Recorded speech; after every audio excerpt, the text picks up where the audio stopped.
and welcome to this planning preview session. I'm here with Jeff Schmidt from the Planning Office, as always, and we will be discussing items for the July 6th Planning Commission meeting held at Carnegie Town Hall at 6 p.m. And thanks for joining me, Jeff. Thank you. And with summer kind of kicking into high gear right now, I'm certainly traveling a lot with soccer with my kids and running around, and I notice other communities and really kind of the things that I think are maybe positives and negatives that they have done within those communities. Can you tell me maybe a little bit about Sioux Falls and how they're really being proactive and to try to just take care of the summer travel time and the busy schedule that people have? I think it's one of the things that we like to talk about and why we added it on today's agenda is when people travel, they notice things. Where do you like to eat? What do you notice about the towns? Do you like the cleanliness? Do you like what about the signage? And those types of things, planning preview, let us know. What do you see in certain towns that you like? What do you see that you do not like? The ease, the access, really even just commute back and forth, Correct. Things like that. Yeah, and now's the travel season. So a lot of people are out there seeing different things. Please let us know.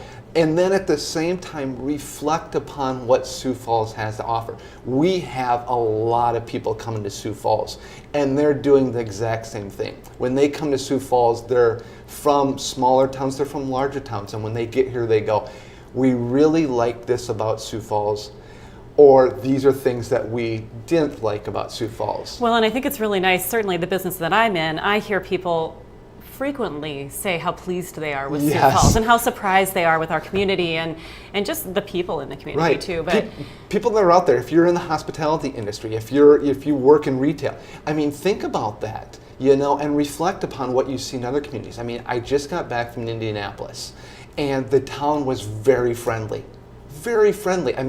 All of us sat around, we were like, we're surprised how friendly this community is. But that's what you hear about Sioux Falls. When people come here, they're like, wow, it was clean and it was friendly. That's the bar we need to keep. When people come to your town, they expect certain things. So I'm just asking people, when you visit with us, when you come, what's your expectation? What have you seen in other communities? And even when we go through Planning Commission items, what restaurants are we getting? What's the ease of access? What's the landscaping like? How does it look? It's because we're looking at other communities. Well, and I think that's the importance of the Planning Commission as well as City Council and really all the members. They really are proactive in paying attention to what the community's doing and what can make our community better, as that's really all of our goal. That's really what we all want to accomplish. Shameless plug to everybody that's out there. How many times did I eat at Chick-fil-A last week? It was ridiculous. But there's all those restaurants out there that everybody calls you and I, and they always go, when are we going to get the macaroni grill, the P.F. Chang's, everybody goes to restaurants out there. That's this whole premise. So thank you. All right, well, thank you. Well, let's dive into the agenda items. And as always, the items that we cover today may or may not necessarily be on the Planning Commission schedule. So if you're interested in an item, it's very beneficial to call down prior to going to the meeting to make sure the item is still on the agenda. The first one is a rezone from RD1 Twin Home to the RD2 Townhome Residential located at 8301 West 48th Street. I put this back on the agenda because it's been on the agenda for 2 or 3 months. But the reason I put it back on the agenda is to continue to stress to the public out there that we have rezonings, and when we have rezonings, they're going from this item to this item. This one here was ag, it went to RD1. RD1's Twin Homes, it's on the west side of town, it's a vacant parcel. And now they're looking, instead of twin homes, they'd like to do 4plexes or maybe some 6plexes. And probably in the end, again, we don't know if they're going to change the number of units or not. We don't really look at the site plan. We're not approving the site plan. We're just saying right here, rezone from RD1 to RD2. And at the same time, we still need to look at all of these. We're going to look at the traffic. We're going to look at the drainage. We're going to look at the building codes. We're going to look at the fire hydrants. We're going to look at where the sewer pipes go in. We have to look at all those things on every one of these issues. But this item's been on our agenda, for 2 or 3 months. They're still having neighborhood meetings. They're still addressing issues. And I would expect some neighbors to come out but we typically don't re-put them back on planning preview over and over again, but I thought it's a good start to say, on all these rezonings, please try to understand, communicate with us. We try to communicate and get this information out early, but we well, always it's just to help everybody better understand what the plan is, and they can be more comfortable with it moving forward. There's a lot of things that go on to all these projects. All right, the next one's another rezone from RD1 Twin Home to the Office District, located at 2109 South Silverthorne Avenue. Yeah, Silverthorne is on the east side of town, 26th Street and Highway 11, Veterans Parkway, and it's on the southeast corner. There's some existing office areas there, and so this office area is going to be for more of an office institutional use. They're looking at doing an academy, a basketball facility. So it's not really retail, but the way, again, going back, now I'm going to always reflect back on that first one. They're saying that they're going to have parking, they're going to have a building, they're going to have maybe 1 or 2 basketball courts. We don't know that. Maybe they'll have 1 basketball court, maybe they'll have 3. Those all details get addressed later, but in the initial, it's currently RD1, should it be office? Okay. And another rezone from RD1 Twin Home to the C2 Commercial located at 1800 West 41st. So that's a little higher density rezone on this one. Yes, great transition. Thanks, Andy. We've had quite a few of these over the years. Especially along 41st Street. Especially along 41st Street. Always an issue, and planning staff will probably not recommend this one because history has told us at Planning Commission, City Council, to not support the ones that are encroaching into the residential neighborhoods. On 12th Street, 10th Street, 41st Street, there's a line there that we don't really want to see them encroach into the residential neighborhoods. At the corners, they can, and there's a certain node there up to the intersections, but mid-block, we don't generally support them. Then they have to go out to the neighborhood. Then they have to go to the public hearing. Then they have to explain themselves. And if they do a good job, then they can be supported.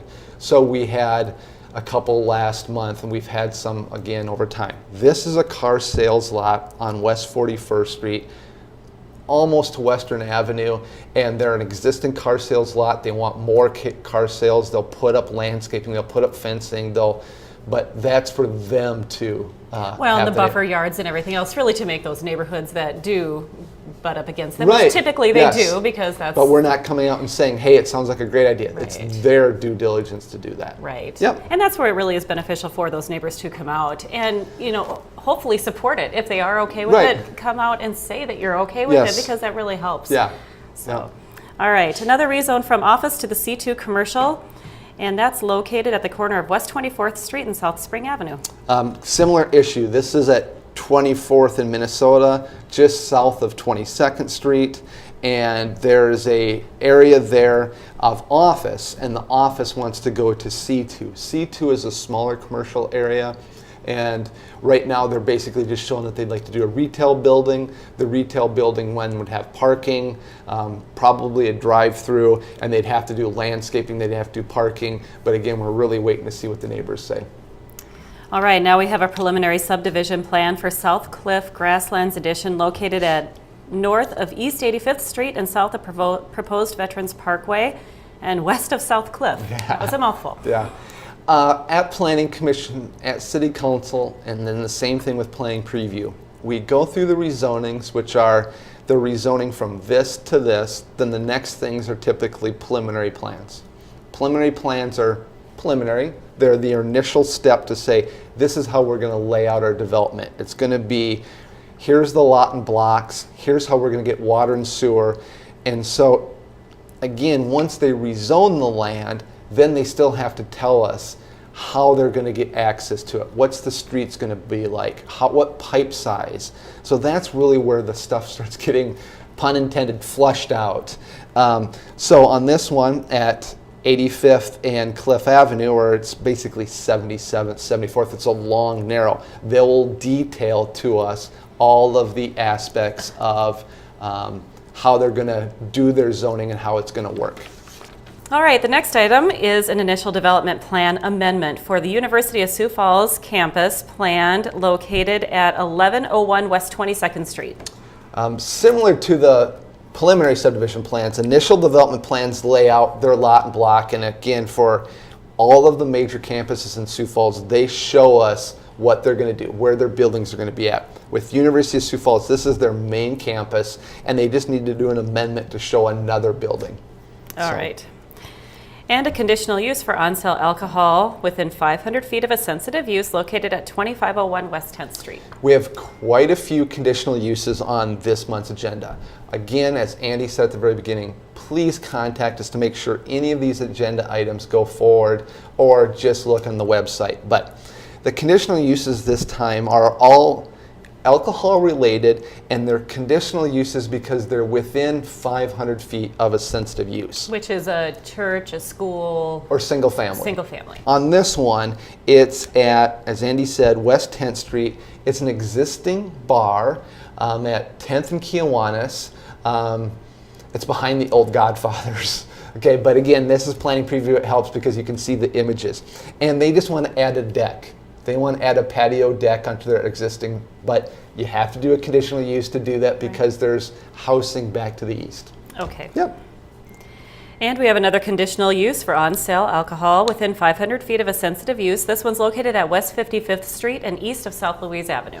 This is almost to 57th and Louise. It's 55th. It's on the east side. They're building a brand new retail center there, and this is called Pancheros. It's a new fast casual restaurant, and they're adding beer and wine to their existing menu, or they have it on their menu, so they need a conditional use.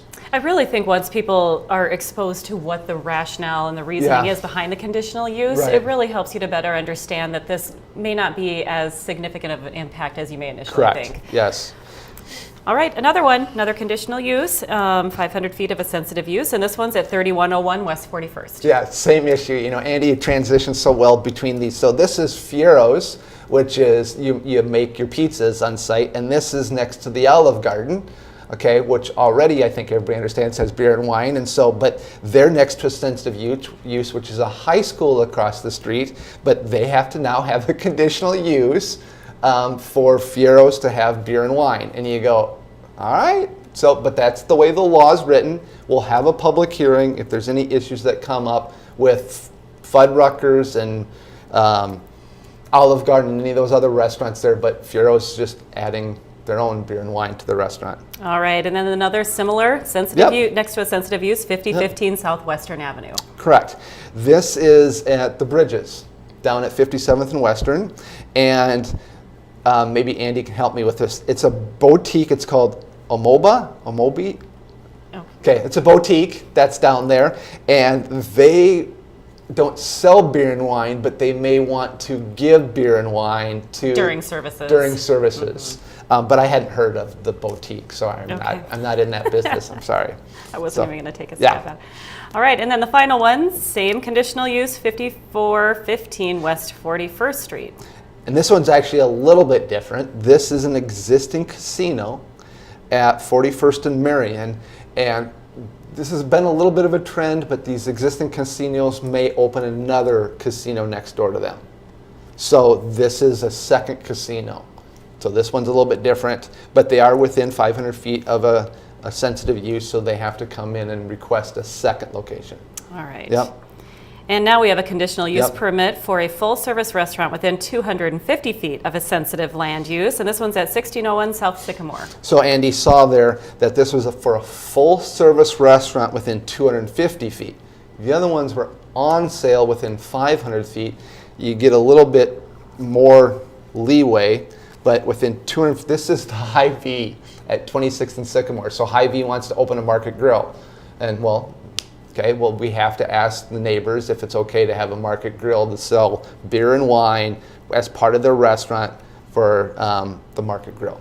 And then for the final one, we have an alternative site plan for common open space alternative plan located at 3100 East 6th Street. I think that's the first time I've said common open space alternative plan. So how about you clarify that? Yeah, sure.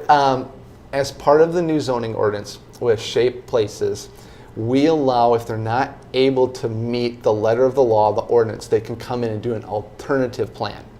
So they're not doing it, double negative, I apologize for all the English majors back there. It's that they can do it better or the same as. It's an alternative plan. So on East 6th Street, there's going to be a housing development there, but they're enabled to make the site work. They're going to do the landscaping a little bit differently than they were required to do. So we look at the plans, we bring it to a public hearing on an alternative landscaping plan, and everyone that we've had come through, basically, we generally do about one a month. You look at it and you go, actually, that's a better plan. You know, the grades are different. There may be a setback issue, and they go, look, we're going to add more trees. We're going to do a different type of berm. We're like, well, that's actually better than. It's usually to the benefit or the improvement of the property, because it's not going to ever be less than the requirement. No, it's not ever less. It's just they go, but we can't just do it cookie cutter. If we did it cookie cutter, it would be okay, but they do it differently. Right. So this is one on East 6th Street that they're planning on doing. Thanks for joining us. That wraps up the agenda items that will be on the July 6th Planning Commission meeting, which will be held at Carnegie Town Hall at 6 p.m. If you have any questions on these items, please contact the planning office at 367-8888. Anyone down there can help you out, and we appreciate you joining us.